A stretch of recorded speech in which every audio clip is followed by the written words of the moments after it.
like people struggled in silence. Like I know for me, I did. Like I didn't know, like I knew I was hurting, but I didn't know like how to tell people because I'm like, I have no reason to be struggling. Like I have all of these great things. Like, so I'm just going to be quiet. But again, it makes me so happy and like comfortable now to see people talking about it. And I think there's still so much more that can be done, especially from like an athletic standpoint, all the way from professional down to like high school, the club level, travel ball, whatever. But like, I guess, is there anything that like the professional or not professional, that like the Olympic team is doing or like any of the professional teams that you're on where they're like implementing mental health into the training, like you're implementing weightlifting and practice time and like all of that stuff is like, has anything changed for you?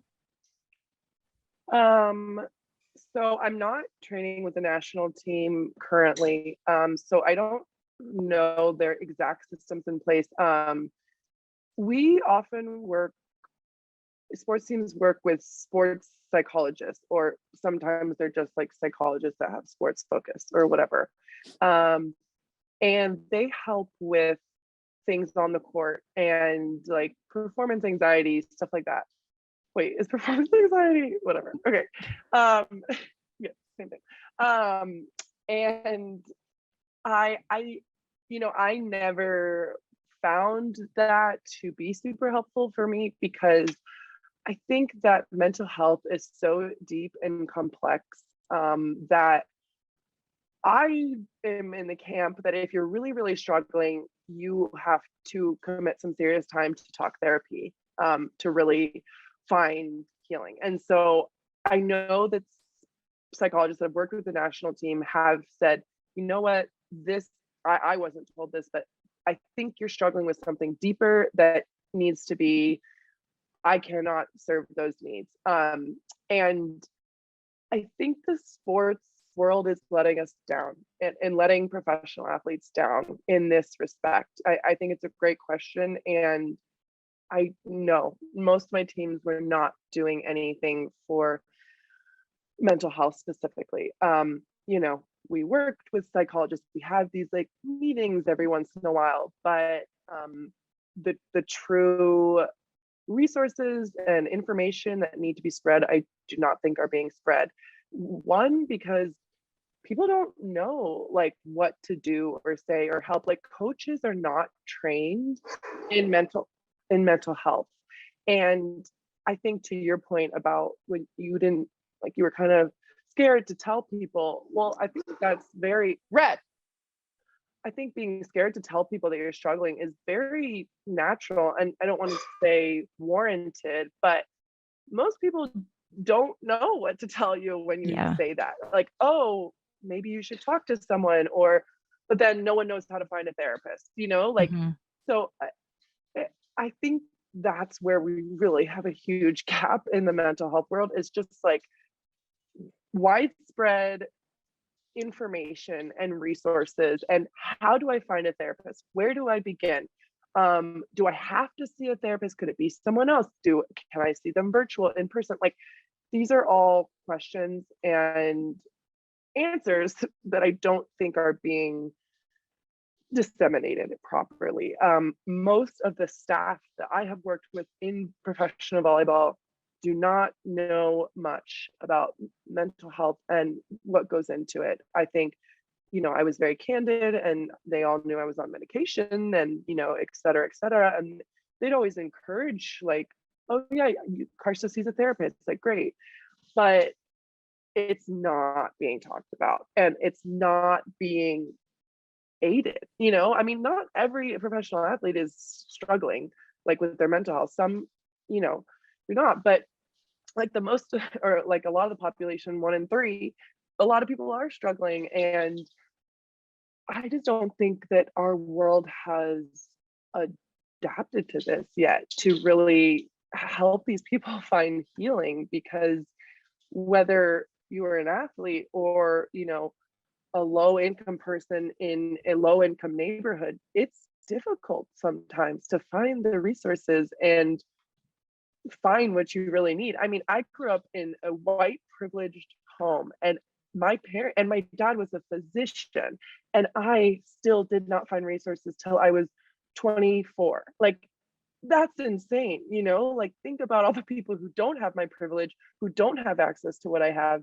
They are not seeing therapists. I mean, you know, like, and they don't even know what you really accomplish at therapy. So this is why I'm really vehement about this, but I think this is, you know, why I really have turned to mental health advocacy, because I think there's so much work to be done. And I think a lot of it, as you mentioned, starts with vulnerability and telling people there is so much silent struggle happening, and honestly a lot of unconscious silent struggle. People don't even know that their life could be better. And it's heartbreaking. I mean, when you really think about it. I mean, you hit on so many topics, and I like don't even know where to like begin because there's so much I want. No, but in like a good way, because I think, you know, the not realizing that like a lot of people are struggling subconsciously, right? And again, you're not aware of it. It's like that. To me, the analogy is like you're stuck on that hamster wheel in life and you don't even realize that like you can get off of it and know that there's something better out there for you, right? But most people Mhm. are so stuck in their own routine and their own mundane things that they have to do that they don't realize like, hey, things can be so much better. Like you can have such joy, love, fulfillment, self-love if you're willing to like get off this hamster wheel and figure it out. The resources. I mean, I'll say again, when I started my journey, like it was still, I told like 3 people, and it was my best friend, my cousin who knew someone who had a therapist, and my mom. And and again, it wasn't that I didn't want other people to know. It was like, this is something I need to figure out on my own, and I don't need other opinions coming in. But I think about how Mhm. lucky I was at the time that like, I can't believe I found someone. Like, yeah, she was like 20 minutes Mhm. away from me, but like, you know, I had the resources. I was on my parents' insurance and I only had to pay a $20 copay, which is like another factor into that as well. Amazing. You Yeah, know, and that's rare it's to be able to see a therapist covered with insurance. Yeah. exactly. And, you know, I think even now, like one of my buddies, I know he's like, Jenna, I've gone through like 4 therapists because I can't figure out one that like fits with me. And, you know, someone like referred to it as dating. And I was like, I'm sorry, but finding a therapist should not be like fucking dating. It should be like, Yeah.